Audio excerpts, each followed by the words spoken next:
Your mom, she isn't okay. There will still be other hospital expenses. And you girls will have to figure out something soon. Do you have any relatives? Of course. I'd do anything for you, Claire. Can you tell me where the trial patient files are?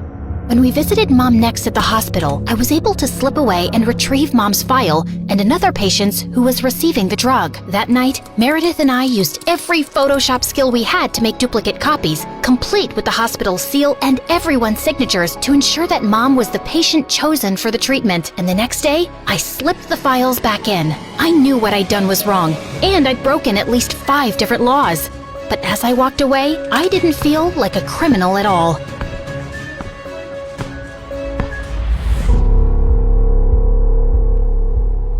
I was walking down the hospital corridor with Freddie when Meredith came running towards us. Where have you been? Mom's awake. She's finally awake. Oh my god, seriously? This better not be a joke, Meredith. I swear on my beautiful face, it's the truth. The doctors are just checking her vitals. Can you girls stop making so much noise? It's a hospital. Oh, shut it, nurse. We're in the coma ward. Who are we disturbing here? Don't you want these people to wake up? How dare you talk to me like that? This is preposterous. That's not even a real word. Remind me to buy you a dictionary. How did you become a nurse? Jeez. We ran down to Mom's room to find her fighting off the doctors. She jumped onto her bed like an animal and started screaming at them. Where am I? Are you doing a science experiment on me? You will not touch the daughter of Vladimir. I learned how to catch fish with my bare hands when I was 3 and tackled a bear when I was 5. You think you are any match for me? Ma'am, we mean no harm. We're your doctors. How are you old enough to be a doctor? You have a pimples like a teenager. I'm fully qualified. Shut up, little boy.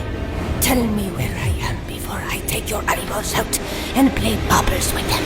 Mom? Mom turned and stared at me with wild eyes. Let's get out of here before she attacks us.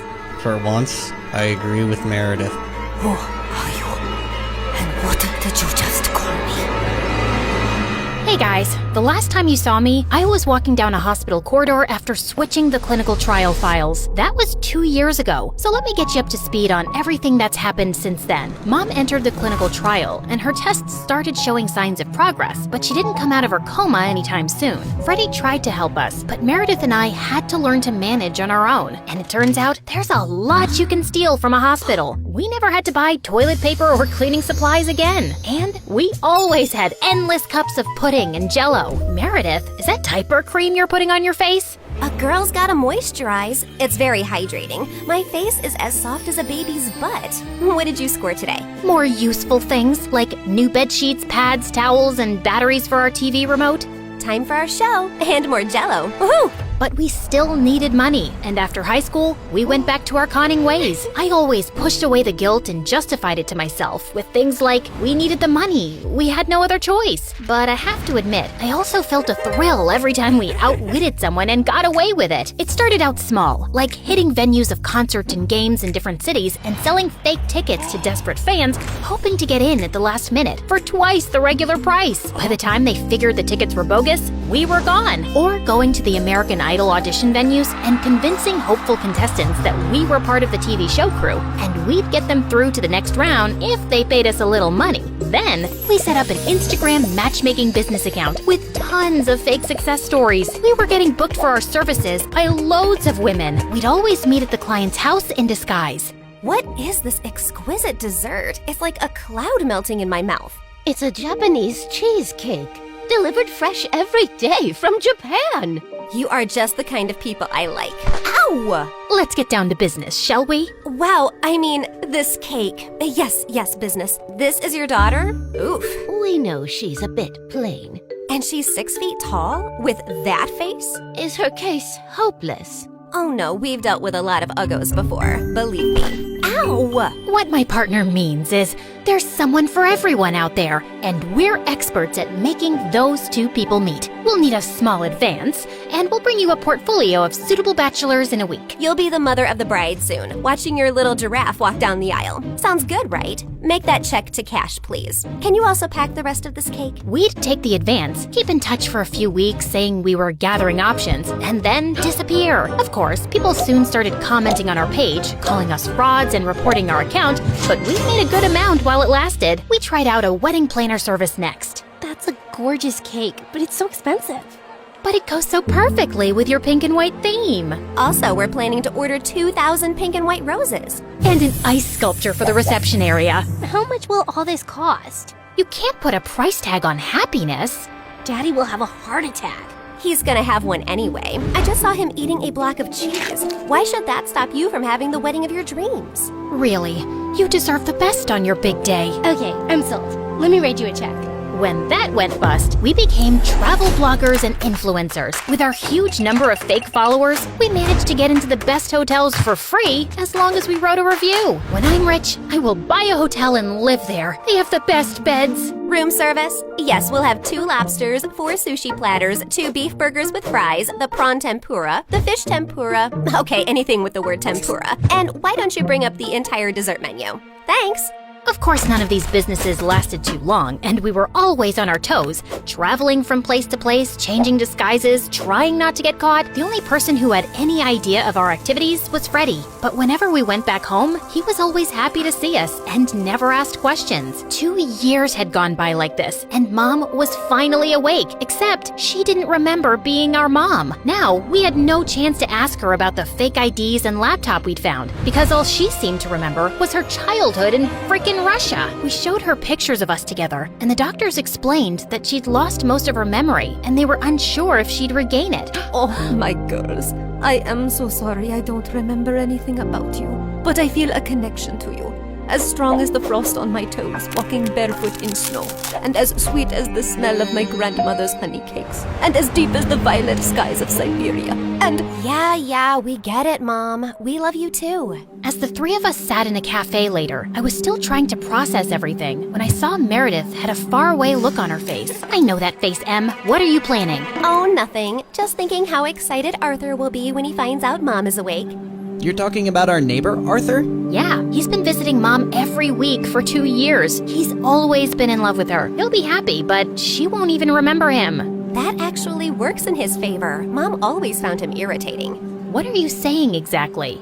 What if we convinced Mom that she was deeply in love with Arthur before she went into a coma? I'm sure he won't have any problem playing along. Maybe we even say that they were engaged before she got sick. If we set them up, Mom will be taken care of for life. Arthur is rich with a capital dollar sign. Wow, Meredith, you're a frickin' genius. Jeez, why are you girls always scheming? Because our parents are not neurosurgeons. You can't use that excuse forever.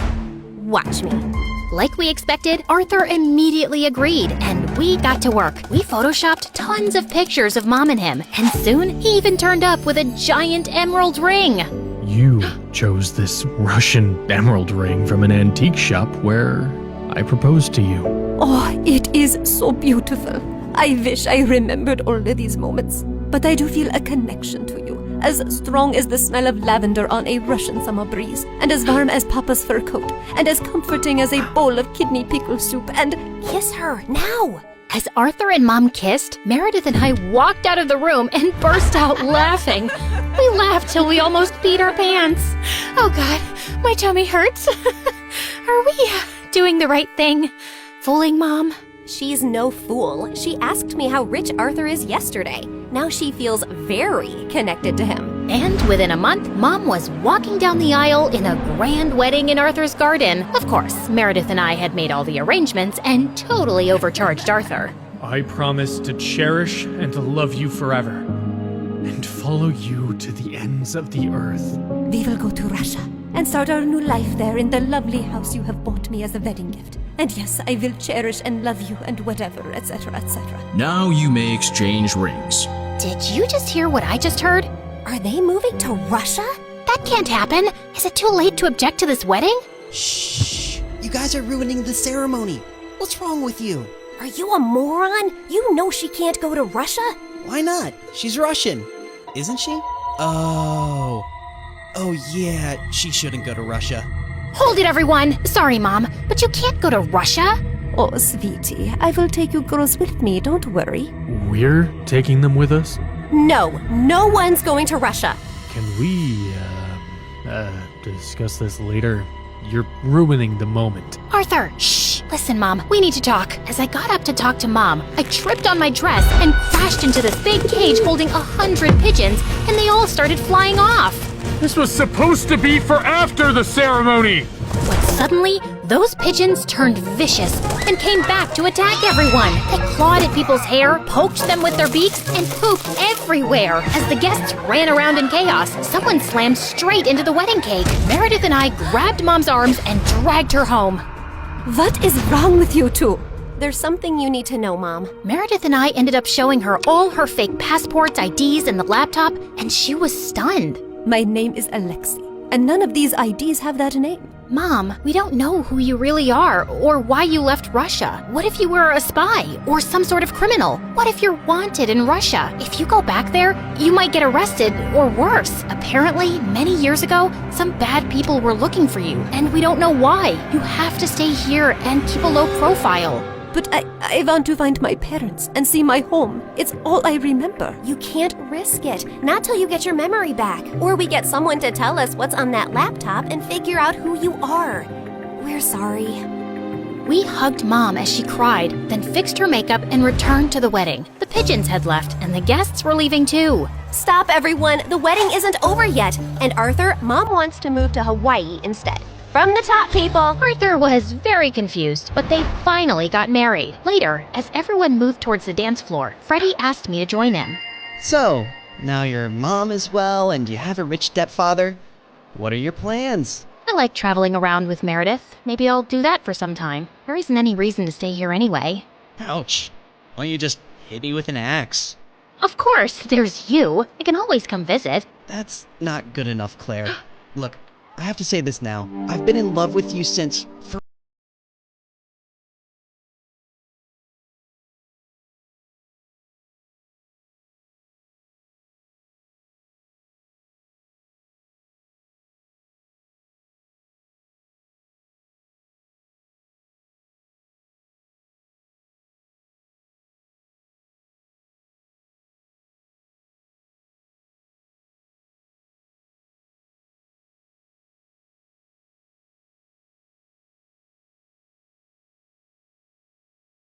It's kind of thrilling. I don't really believe that. You don't want to believe that. We're too different, Freddie. You're gonna be a neurosurgeon like your parents, and you'll find a nice girlfriend and then marry her and live in a nice neighborhood, and you'll be content. I'm not sure that's the life I want. It sounds boring. I wish I'd said something else when I saw Freddie's hurt face, but there was no easy way to let him down. He kissed me gently on the cheek and walked away, and I felt a lump in my throat. Mom moved to Hawaii with Arthur, and Meredith and I went down a crazy path over the next few years. There wasn't a scam, fraud, or con we didn't attempt. We never stuck to the same thing for too long, in case the police picked up a pattern. But word got around in underground circles about 2 female con artists, and we actually started getting hired for our services. People were always less likely to suspect 2 pretty innocent-looking girls than someone who looks like a thug. And working with these thugs, we learned how to forge signatures, create counterfeit money, make fake checks, and steal credit card information. I'd always been bad with computers, but Meredith even showed a great knack for hacking. We made good money, partied with rich people, traveled first class, and stayed in amazing hotels. But for me, the glitz and glamour gradually started to fade. I was getting tired living out of suitcases, always wearing disguises and looking over my shoulder. I had no real friends, and even if I met someone I thought I could like, I knew I couldn't be in a real relationship. I was almost thinking of talking to Meredith about quitting the con artist life, when one day she burst into our New York hotel room looking beyond excited. You won't believe the job we just got. It's gonna pay us $250,000. Who would pay that kind of money? And for what? Turns out, the kind of people who take you to their headquarters blindfolded. As Meredith and I walked into an underground room, a large chair swiveled around to reveal